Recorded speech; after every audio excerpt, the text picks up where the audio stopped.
Hey, what's up guys? Hardleg Joe here, coming at you with the What a Deck profile for episode 161, Mekk Knight Mind Games. For our monster lineup, we're playing all Mekk Knights. We have 3 Avram, 3 Purple Nightfall, 3 Indigo Eclipse, aka Mekk Knight Moveman, and 1 each of Red Moon, Yellow Star, and Blue Sky. For spells, we have 3 World Legacy Survival, 3 Card of Demise, 3 Into the Void, 3 World Legacy's Memory, 1 World Legacy Key, and 3 Ground Collapse. For our traps, we have 3 Back to the Front, 3 World Legacy Whispers, 3 World Legacy Secret, and 3 Broken Line. Our extra deck consists of 2 Mekk Knight Morning Star, and 1 each of Galaxy Eye Cypher Blade Dragon, Full Armor Photon Dragon, Prime Photon Dragon, Titanic Galaxy, Tachyon Dragon, Big Eye, Utopia the Lightning, Utopia, Baguska, Borrelode, Mekk Knight Spectrum Supreme, and 2 Nightmares, Phoenix and Cerberus. The side deck I'll go over in a bit. So that's right, this is what I would consider a Mind Games deck, because it can be really confusing to play against. It plays very differently from most Mekk Knight decks. It's not something your opponent will expect. And it uses some really odd, troll-worthy cards that can really throw your opponent off guard and make them underestimate you. That being said, it'd probably be more accurate to call this a stun deck or a lockdown deck. It works mainly around these 2 continuous traps, World Legacy's Secret and World Legacy's Whisper. Both of these have effects when they're activated. Secrets lets you summon a level 5 or higher monster from your graveyard, while Whisper lets you target a level 5 or higher monster on the field and give it 1,000 attack and defense until the end of the turn. More importantly though, these both have additional continuous effects, which are key to the lockdown strategy. Secret says, negate any of your opponent's monster effects that activate in the same column as a Mekk Knight monster you control, while Whispers says to negate any of your opponent's spell effects that activate in the same column as a Mekk Knight monster you control. So just for a very basic example of how this works, say you have a Mekk Knight in the graveyard and World Legacy's Secret set. Your opponent summons a monster and activates its effect. You can chain secrets, summon that Mekk Knight to the same column as your opponent's monster, and since your Mekk Knight is there when the effect tries to resolve, it'll be negated. Now the point of this deck, the optimal strategy, is to do this multiple times on your opponent's first turn, and make them waste a lot of their resources by constantly summoning Mekk Knights in the zones where they're trying to play. This is where our 3 draw power cards come into play. Into the Void says if you have 3 or more cards in your hand, draw 1 card, but during the end phase, discard your hand. Card of Demise says draw until you have 3 cards in your hand, but you can't special summon this turn, your opponent takes no damage this turn, and during the end phase, discard your hand. World Legacy Survival, meanwhile, says excavate the top 5 cards of your deck, and if you excavate either a Crawler monster or a World Legacy card, you can add one of those cards to your hand, and send the rest of the excavated cards to the graveyard. Also, for the rest of the turn, the only monsters you can summon from the extra deck are Link monsters. All these cards serve a similar function, to draw through your deck, get you to your 2 traps, while dumping Mekk Knights in the graveyard. In addition to summoning these with secrets, we've also got Back to the Front, which accomplishes the same thing. There's also this quick play spell card, World Legacy's Memory, that lets you summon a Mekk Knight from the deck in defense position, but it's returned to your hand during the end phase. All of these can be set after you draw them with all your draw cards, allowing you to unleash them during your opponent's turn. If you get an optimal hand, you'll hopefully be able to set 5 pass on your first turn with a couple cards in the graveyard, and then you'll be able to summon 3 Mekk Knights during your opponent's turn, chaining your summons to their spell and monster activations so that you can build up your field while negating everything they attempt to do in the process. Now along with this, we've got 2 tech cards that are just here to make that process more confusing and more frustrating for your opponent. Broken Line is a counter trap that can negate and destroy any spell, trap, or monster effect that activates in the same column it's set in, while Ground Collapse is a continuous spell that lets you choose 2 unoccupied main monster zones and essentially close them off. These 2 are where the real mind games kind of kick in. By strategically cutting off your opponent's zones with Ground Collapse and blocking others with Mekk Knights, you can make your opponent play right into a Broken Line. And then, of course, once they know you have Broken Line, you can sort of bluff with your other spell traps, trick your opponent into making suboptimal plays, and just in general, really make them consider and think hard about which column they put each and every card into. Now, in addition to that, I found that Ground Collapse in general is just surprisingly effective, especially going first.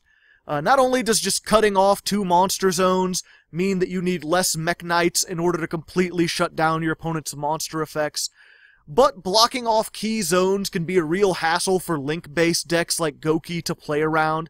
And if you happen to open up with 2 Ground Collapses, you could shut off 4 of your opponent's main monster zones, and pretty much stop all Link, Synchro, and Ixie plays. Or at the very least, make them difficult, make your opponent waste spell trap removal on this, instead of the stuff that's actually going to negate them. You know, this isn't even mentioning the excellent synergy with the new Mekk Knight Link 2, Mekk Knight Morningstar. This can be made with any 2 monsters, as long as at least one of them is a Mekk Knight, has 2000 attack, downwards diagonal link arrows, and the following 2 effects. First, when it's link summoned, you can discard 1 Mekk Knight or 1 World Legacy card and add 1 World Legacy card from your deck to your hand, which is a nice way to search out our 2 main traps, but not something this deck can do consistently. More importantly for us, it has a second continuous effect that states Mekk Knight monsters can't be destroyed by battle with monsters in a different column as them, and also you take no damage from those battles. Not only can this be awesome stall power if your opening doesn't go right, especially in combination with something like Ground Collapse that can block off the zone in front of this, essentially making it indestructible by battle, but it just adds to the sort of mind games, the thinking that your opponent has to do. Because if you have this in World Legacy Secrets, your opponent's monsters have to be in the same column as a Mekk Knight to destroy them, but if they're in that column, they can't use any of their monster effects. Just a really tricky, fun thing to sort of have to play around. Now, the rest of the extra deck is just a toolbox. I'd recommend Spectrum Supreme, the Link 3 Mekk Knight, since it has a beefy 3k attack, and can attack directly if there's nothing else in its column. I'd also recommend a couple rank 8s, perhaps the Galaxy Photon suite, just because our 2 main Mekk Knights we use are level 8, and summoning a 4k attacker that can pop cards that are face up on the field can be really useful in this deck. And with that, I think the only thing left to discuss are the Mekk Knights themselves. If you're unfamiliar with them, all of them except for Avram, who's just a level 4 normal monster with 2000 attack, share a common effect, which is, if 2 or more cards are in the same column, you can special summon this card from your hand to that column, but you can only special summon a Mekk Knight with that name this way once per turn. This effect is why most Mekk Knight decks prefer to go second, or prefer to be grouped with an extra deck-focused archetype like Invoked. Since the only way you can put 2 cards into a single column yourself is by summoning something to the extra monster zone and then setting a card behind it, your first turn plays are usually really limited. This deck only overcomes them by playing a bunch of cards that let you dump things into the graveyard, and then drawing traps that let you summon them back out, so that you don't even have to use that effect. It's really nice, though, because this effect means that, even though this deck is designed to go first, it has no problems going second. But anyway, in addition to their summon effect, each Mekk Knight also has its own unique effect. Except for Avram, of course, which I'll remind you, is a normal monster. Despite this, though, this can be really useful, which is why we played at 3. Since you could just normal summon it, you don't have to worry about summoning it with an effect like the rest of these. It can be used to block off a zone, it makes good material for Morningstar, and it can be used as fodder for some of the other Mekk Knight effects. As for the rest of the Mekk Knights, Purple Nightfall is your biggest beater at 2500 attack, and also your main searcher. Once per turn, during either player's turn, you can target a Mekk Knight you control, banish it until your next standby phase, and if you do, add 1 Mekk Knight monster from your deck to your hand, except a copy of itself.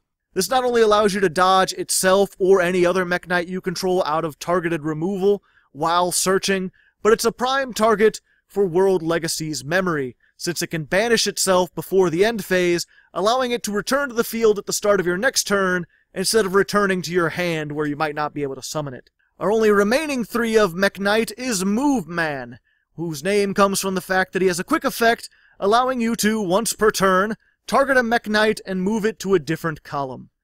Just like your trap cards, you can chain this effect when your opponent tries to do something, moving a Mekk Knight into that column so that it becomes negated, forcing your opponent to bait out the move if they want to do anything.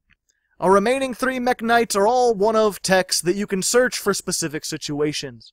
Red lets you banish a Mekk Knight from your graveyard to target and destroy a monster in the same column as it, while yellow lets you do the same thing for spells and traps. Blue Sky, meanwhile, is another searcher.